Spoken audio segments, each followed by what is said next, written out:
This was part of a cross-cluster initiative, and we reached out to all the other neighborhoods, about 12, 15, Jeff, around there. And we've gotten some positive feedback from many of our fellow neighborhoods, which I'd like to share with you. Lake Claire's contributing, Candler Park contributed, Virginia-Highland contributed, Old Fourth Ward is contributing. Fourth Ward neighbors. Fourth Ward neighbors. Well, but it's On behalf of Fourth Ward neighbors. On behalf of the old Senior Director, thanks very much. And Inman Park, I believe, and I think that's all I know. Ponce-Highland, thank you. I've had them on my list, I just didn't say it. And Principal Harama is thrilled at this and is very appreciative. And this is going, the money is going to the Inman Technology Foundation, and they are then giving it to, buying the materials and helping get it into the Inman Middle School. So that is happening. The Education Committee that was just formed within the last month will have its first meeting next week. What we are tackling is the new walk zone for Springdale Park. APS has instituted. Last year, we had pretty extensive bus service because Briarcliff is a state route and pretty heavily traveled. I'm assuming due to budget cuts, they've instituted a 1 mile walk zone, so we have about 130 kids, I believe, walking to Springdale Park. And there's some danger because there's only one crossing guard over Briarcliff at St. Charles Place. So a lot of fuss was raised. We have a 4th crossing guard at Briarcliff Place, which is great. And the Education Committee is going to be trying to get an actual crosswalk painted on Briarcliff Place and some flashing school zone signs put up on Briarcliff. And we have our first meeting next week. And then just to update everyone, the Inman Task Force continues to meet to try and figure out how to address middle school capacity for our cluster. I think it's a slow process, but they still have a goal of getting at least a solution identified by the end of this calendar year. The superintendent has stated for the Inman Task Force to be aware of that a couple of options are not going to be entertained, and those include a middle school, a second middle school that is Mary Lynn and Hope Hill as the elementary feeder schools, or a second middle school that is Mary Lynn, Hope Hill, and Centennial as the feeder schools. So that's where we're at right now. And if you're interested in reading the minutes, they're posted on, I believe, the Inman Middle School website and also Big Ten. So that's it. Okay, I've got a question, Nicole. Going back to the school crossing at Briarcliff Place and Briarcliff Road, try to say that fast, Briarcliff Road. There's not a traffic light there, is there? No, there's not. And you're going to send little kids across Briarcliff Road? Well, that's why there's a crossing guard there. That's what APS has put because John... That crossing guard's got balls. To stand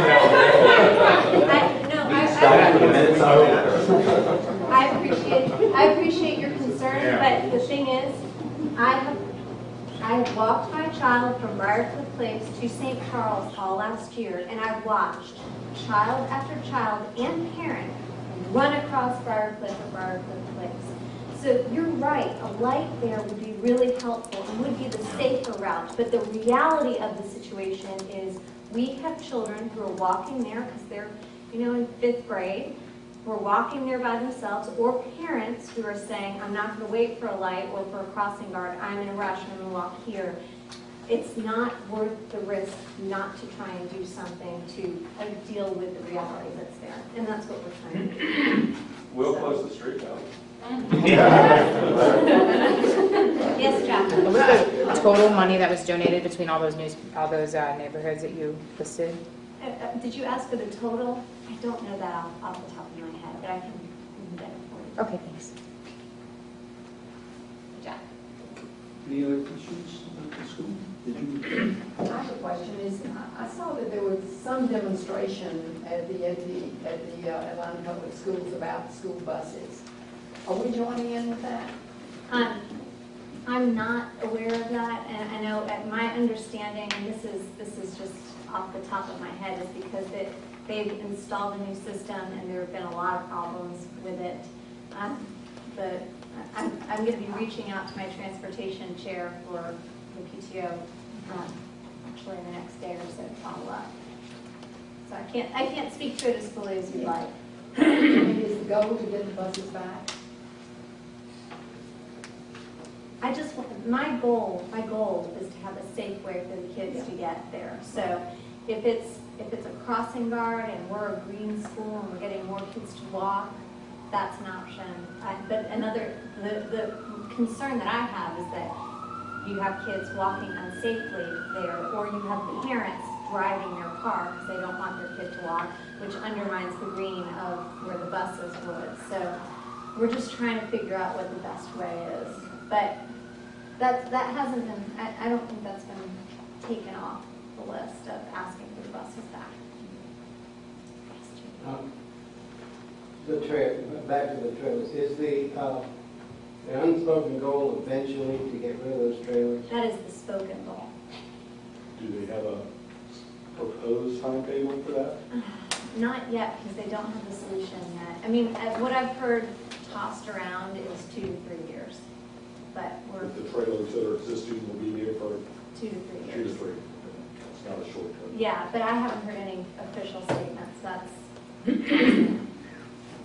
You want to add to that? I have the solution, but I'm not allowed to give it out yet.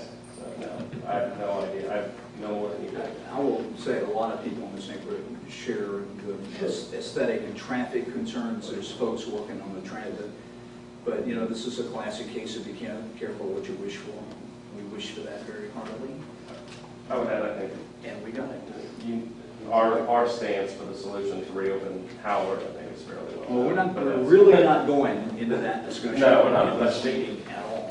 But in any case, some solution will come forward, and it very strongly appears that APS has no intention of memorializing the situation.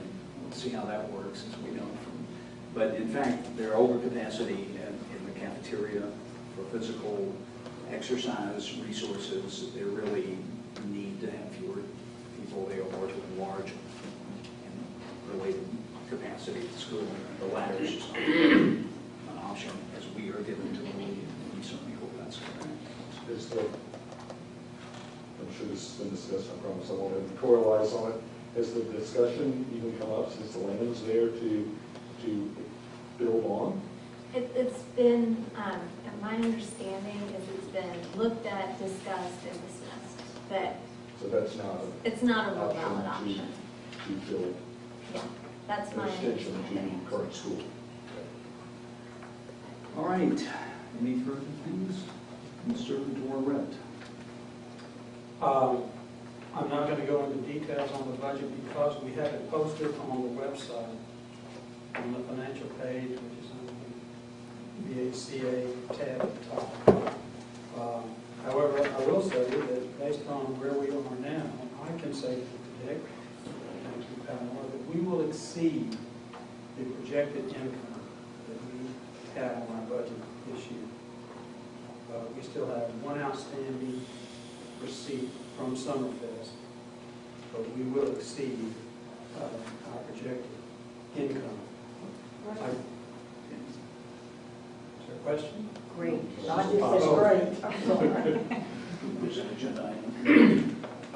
Yeah, there is one other item, somewhat technical. I was surprised to receive 2 invoices from Trees Atlanta that were actually dated in June of 2010.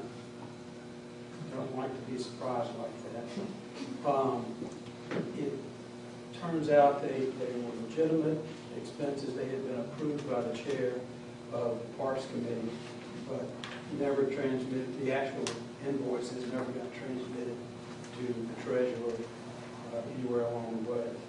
So we have the bill. Frankly, I have paid the bill. It's only 2 years overdue. So, what I would like is to propose a motion to allocate the $1,073 from unallocated funds to pay the Trees Atlanta invoice from 2010. So I'd like to propose that motion now. Is there a second? Second. Is there discussion? That's the total amount, 1,073 for It was the two two invoices? or- 2 invoices, and it was a total of 1,073. Were those necessary for those expenditures to be approved by the board? And were they, or? I would say that the records on that are incomplete and fuzzy. They're equal to the transmission. It's a fair answer. Were the trees planted? Trees were That's an even better question. It was one tree and some decorative grasses in the triangle, some of which you still see. Is there further discussion, Ms. Curry?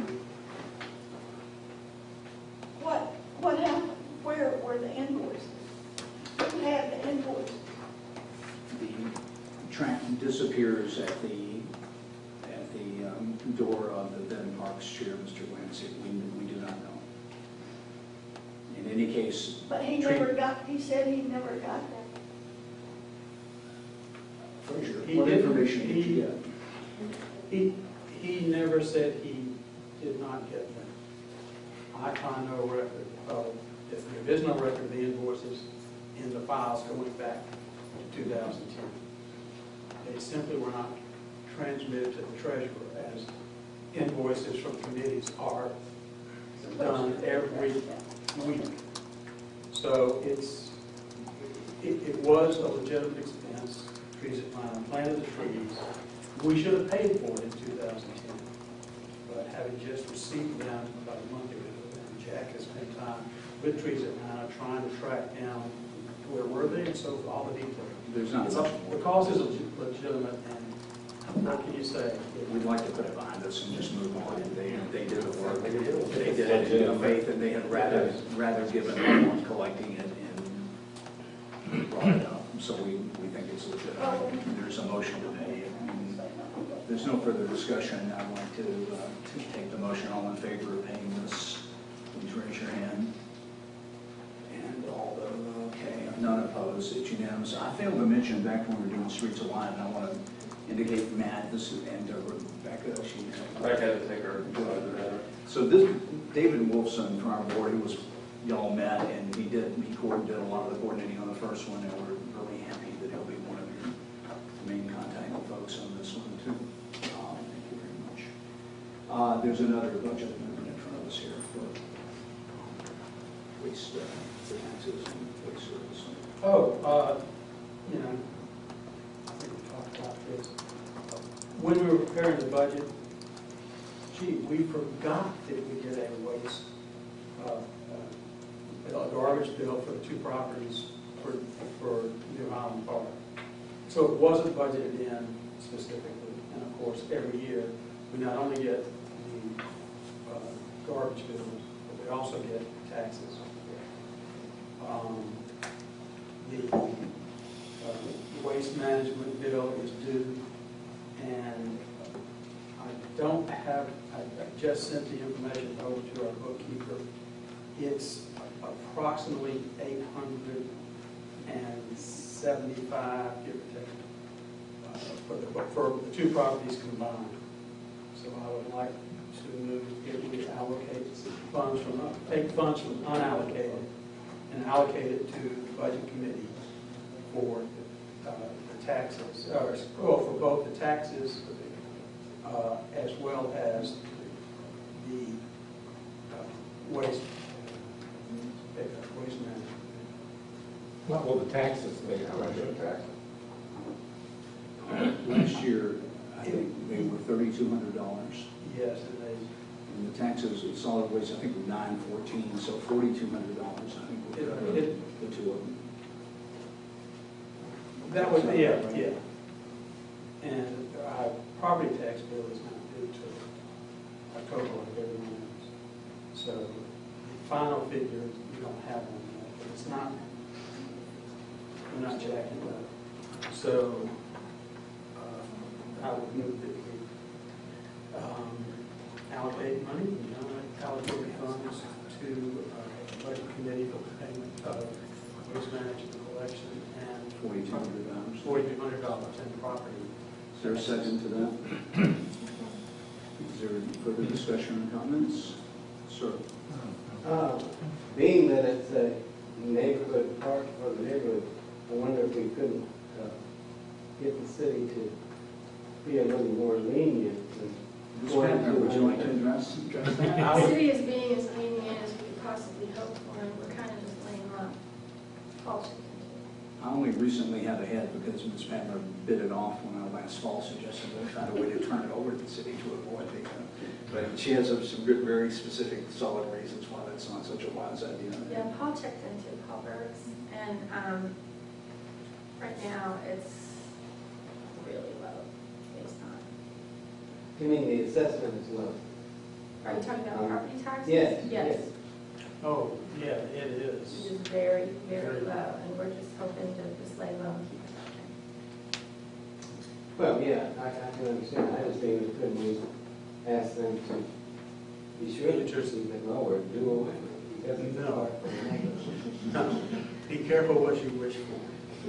We get exactly. way. We're not aware of a vehicle that would hang our hat on. It's based on fair market value of property. It's undervalued right now, or under taxed right now. All right, on the main motion to allocate the 4,200, are we doing it? No, we have the motion. All in favor, please raise your hand. And it's unanimous. We're on to safety. Ms. Berg's not here, but you know, and I neglected to mention Mr. Gross and Mr. Glancy did write in to say they would not be with us tonight. We'll mention Mr. Gross again in a moment. Ms. Berg is well underway on the sidewalks, and I'll just leave it at that. They're well underway. Mr. Wolfinger, would you like to give us an update on safety issues, sir? Well, basically, my report went out in my report via email today.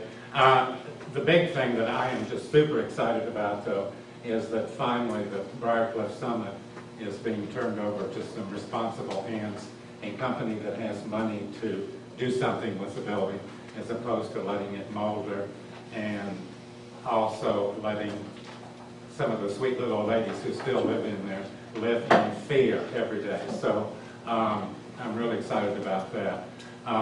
It's not going to be an instantaneous change, no. That's a big building that where maintenance has been left to go drift asunder for years. So it's going to take a long time to get things going. As I understand it from talking to Nick today and from Jacqueline's article, that there will start to be some physical changes in September and from there on. It's going to take a good year to year and a half at least to get the project underway or to get it finished. Evergreen, yes, it will still remain a Section 8 property. I noticed that in today's patch there was a couple comments about people were disappointed that it would still be Section 8. There's all kinds of people that for one reason or another need Section 8 assistance for housing. There are some sweet, decent, nice little old ladies who need some help, and there are some thugs who find a way to work into the system too. Evergreen is very adept at running Section 8 housing in many locations all over the country, and they definitely know how to sort out the wheat from the chaff in the applicants of Section 8 applicants. Anybody got any questions? I'm kind of ignorant as to what these properties are. You're saying the names, but where are they located? Well, it's not a they, it's an it. You Just one said property. Evergreen and then Summit? The Briarcliff Summit building is the 9-story building at the corner of PDL Avenue and North Highland Avenue. Okay. It's currently Section 8 housing, but has been owned by a company that never had the financial resources to do what should have been done with it. So they have just let it go by the wayside for the last 10, 15, 20 years. Evergreen Associates is a highly respected senior citizens housing management company, management and ownership company from Scarborough, Maine, who has, as of last week, purchased the building. And this has been going on for 4 years. Remember, Jack, the first time we went to a meeting at the school where we had the meetings? Hillside, yeah. And Charlie was there from Evergreen and made the first proposal. What is the occupancy of Briarcliff Summit? I mean, There's about 200 and some apartments. Is it 100% rented or something? I would assume it's 100% rented. No, there are vacant apartments. But well, He didn't I guess in any rental, but He didn't give me a good idea of the ballpark, but he said there were enough that they're going to start the renovations strictly on the empty ones first, and then move folks into the completed renovations, and then start working on the ones that are currently inhabited. He alluded that there was enough to make that sort of plan for the project. I don't know how full the building is, though. That's correct. Jen? John, what are the rules for Section 8 housing as it relates to drugs and people living there who are selling drugs and using drugs? And I've never really read Section 8 rules, so I really don't know for sure. But yes, I mean, there's got to be some stipulations about, if you're a junkie, go in there. It's illegal.